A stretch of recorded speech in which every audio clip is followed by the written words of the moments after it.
Hello tout le monde, aujourd'hui je vous retrouve pour une nouvelle vidéo et je vais vous parler du troisième et dernier volet de la saga À tous les garçons que j'ai aimé, qui, si je dis pas de bêtises en français, c'est Pour toujours et à jamais, qui est sorti sur Netflix, et je vais vous donner un petit peu mon avis, vous dire si je vous le recommande ou pas, puisque aujourd'hui nous sommes la Saint-Valentin.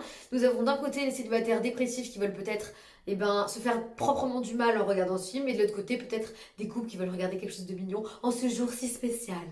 Donc pour ceux d'entre vous qui vivent sous un rocher et qui n'ont pas vu le premier volet de la saga, et bien tout simplement nous suivons Lara Jean et Peter Krasinski qui vont faire semblant d'être en couple au début, puis évidemment développer de vrais sentiments, être vraiment ensemble.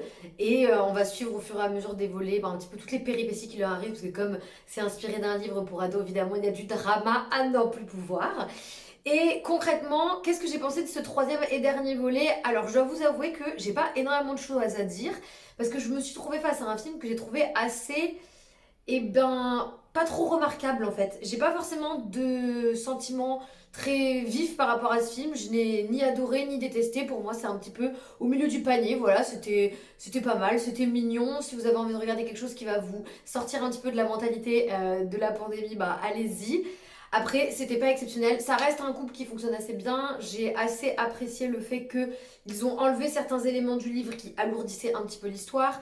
Ils ont aussi allégé le personnage et le caractère de Lara Jean, qui est beaucoup moins obsessionnelle dans le film qu'elle ne l'est dans le livre, et elle en est un peu plus appréciable.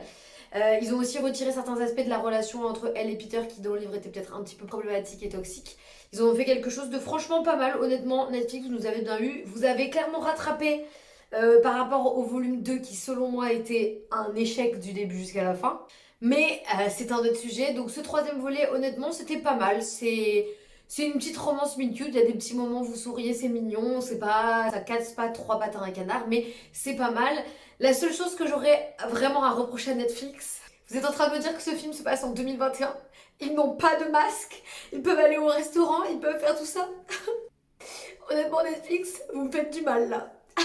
Vous retournez le couteau dans la plaie, j'apprécie pas du tout. J'exagère un petit peu, mais je dois vous avouer que quand vous entendez 2021, vous dites ils sont clairement pas du tout en train de vivre la même année que nous. Ou alors ils sont en Nouvelle-Zélande.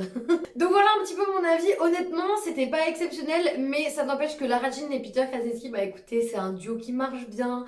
On les trouve très mignons. C'est une petite romance qui fait plaisir et qui vous donne le sourire. C'est très cucu, c'est un petit peu gnangnan, donc si c'est pas votre délire, ne regardez pas parce que vous allez pas passer un bon moment. Mais honnêtement, pour se déconnecter le cerveau et voilà, en cette période de Saint-Valentin où l'amour est dans l'air, et bah écoutez, allez-y, faites-vous plaisir, un petit plaisir coupable. Donc voilà un petit peu pour mon avis, j'espère que vous avez aimé le film si vous l'avez vu. Sinon, bah n'hésitez pas à me dire pourquoi, et en attendant, moi je vous dis à la prochaine pour une nouvelle vidéo. Bye!